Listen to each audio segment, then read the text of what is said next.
আর দিনু আর নাসিহা, দিন হলো কল্যাণ চাওয়া। ভালো করে শুনুন, দিন কি? মানুষের কল্যাণ চাওয়া। এক ছোট ভাই আমাকে প্রশ্ন করেছে যে শেখ, আল্লাহ বলছেন অমাল্লাম মেহকুম বিমা আনজালাল্লাহ ফাউলাইকুমুল কাফিরুন ফাসিকুন জালিমুন, এই আয়াত নিয়ে বহু আছেন আমার ভাই, তাই না কি? আমি তখন বললাম যে দেখেন, একজন ব্যক্তি মুসলমান কালেমা পড়েছে, তাই নয় কি? আর যিনি এখানে লয়ার, উনি যেই বিদ্যায় লেখাপড়া করেছেন, আসলে ইসলাম সম্পর্কে তার সঠিক ধারণা নেই, জ্ঞান নেই। যেটা শিখেছে, যেটা বুঝেছে, আমাদের দেশের যেটা লর যেটা ধারণা, সেই ধারণার আলোকে সে পড়েছে, ওটাই সে প্রয়োগ করছে। এখন কথা হলো, আমি যদি তাকে কাফের ঘোষণা দিই, তার রক্তকে হালাল মনে করে একটা বোম মারা উড়িয়ে দেই, অথবা তার বিরুদ্ধে যদি আমি সংগ্রাম চালাই, হরতাল মিছিল ডাকি, অথবা আমি তাদেরকে কাফের ঘোষণা দিই, এটার দ্বারা সে কি আমার কথা গ্রহণ করবে না, আরও ক্ষিপ্ত হবে? ক্ষিপ্ত হবে।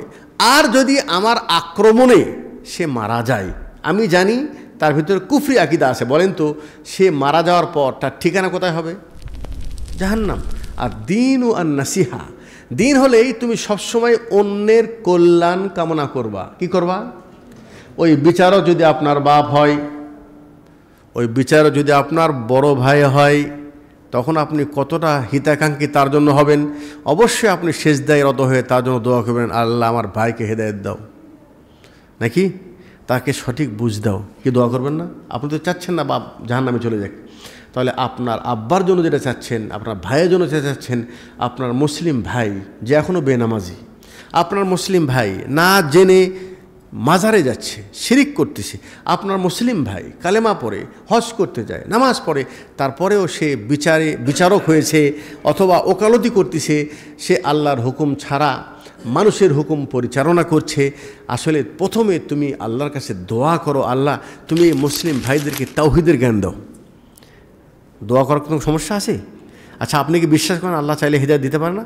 তার নসিবে হেদায়েত থাকলে ভালো, আর যদি না থাকে তো আমি তো ইচ্ছা করলেও তাকে জান্নাতে নিয়ে দিতে পারবো না। সেটা তার যেরকম ব্যাপার। আর তার দেশের যিনি প্রধানমন্ত্রী, তার জন্য আর নাসিহা, তার জন্য কি নাসিহা, কল্যাণ চাইতে হবে তার জন্য। জি, তার জন্য হেদায়েতের দোয়া করেন। তাকে আল্লাহ একটা মাসনাদে, একটা জায়গায় তাকে আমাদের প্রতিনিধি বানাইছে। কি বানাইছে? প্রতিনিধি। জি, আমি যদি একটা জমি রেজিস্ট্রি করতে চাই, তখনও সরকারকে খাজনা দিতে হচ্ছে, সরকার আমাকে পারমিশন দিচ্ছে, তখন আমি জমির মালিক হচ্ছি। তাহলে আমার প্রতি এহসান কিন্তু তার আছে। আমি রাস্তায় হাঁটতেছি, রাস্তা কে বানিয়ে দিয়েছে? কে বানিয়ে দিয়েছে? সরকার দিয়েছে। এই কারেন্ট কী ব্যবস্থা করে দিয়েছে? সরকার দিয়েছে। হাল জাযাউল এহসান, আপনার প্রতি কেউ যদি এহসান করে, শুকরিয়া আদায় করেন। কে আদায় করেন? এগুলো একটা ইসলামের সাবজেক্ট। হ্যাঁ, কল্যাণ চাইবেন।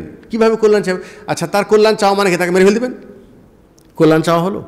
তাকে বলেন এই তুই হেঁটে যা, তুই যোগ্য না, কল্যাণ চাওয়া হলো না? কল্যাণ চাওয়া হলে তার জন্য এমন কিছু করেন যার দ্বারা সে উপকৃত হবে। কি হবে?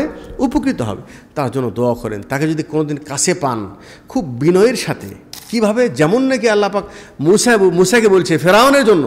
আল্লাহ কি জানে না ফেরাউন মুসার দাওয়াত কবুল করবে না? আল্লাহ জানে না?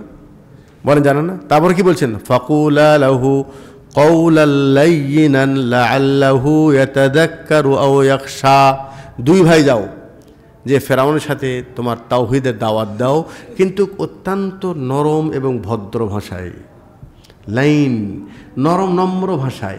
আর আমরা শুধু গরম, মেম্বারে গরম, এরপরে দেখা যাচ্ছে জলসায় গরম, পাবলিককে শুধু চেতায় দিচ্ছি, আর এরপরে সরকারের বিরুদ্ধে পাবলিককে রাস্তায় নেমে দিচ্ছি। এটা হলো আবেগে ইসলাম। এটা কি?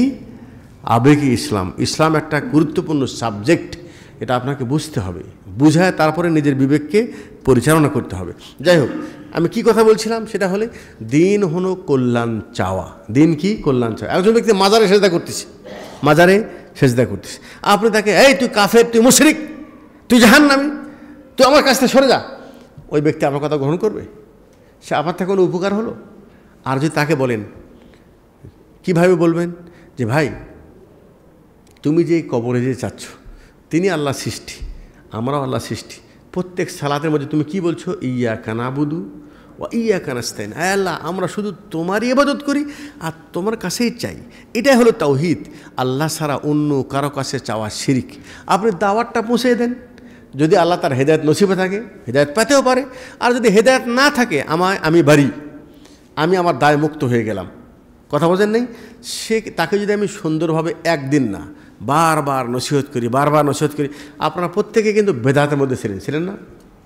শিরকের মধ্যে ছিলেন ভাই, ছিলেন না? তাবিজ ছিল গলায়, মাজারে যেতেন, মান্নত করতেন, শবে বারাত মানাতেন, কত রকম কর্মকাণ্ড করতেন। আল্লাহ বুঝ দিয়েছে না? আল্লাহ আপনাকে বুঝ দিয়েছে, তাকেও দিতে হবে, দিতে পারে। আপনার ভাই হোক, আত্মীয় হোক, প্রতিবেশী হোক, যেই কেউ হোক না কেন, সবার ভিতরে আপনার অন্তরে ব্যথা থাকতে হবে। বেনামাজি তাকে জাহান্নামে পাঠা দেন না, তার হেদায়েতের জন্য দোয়া করেন এবং সুন্দর ভাষায় তাকে সালাতের জন্য আজীবন ডাকতে থাকেন।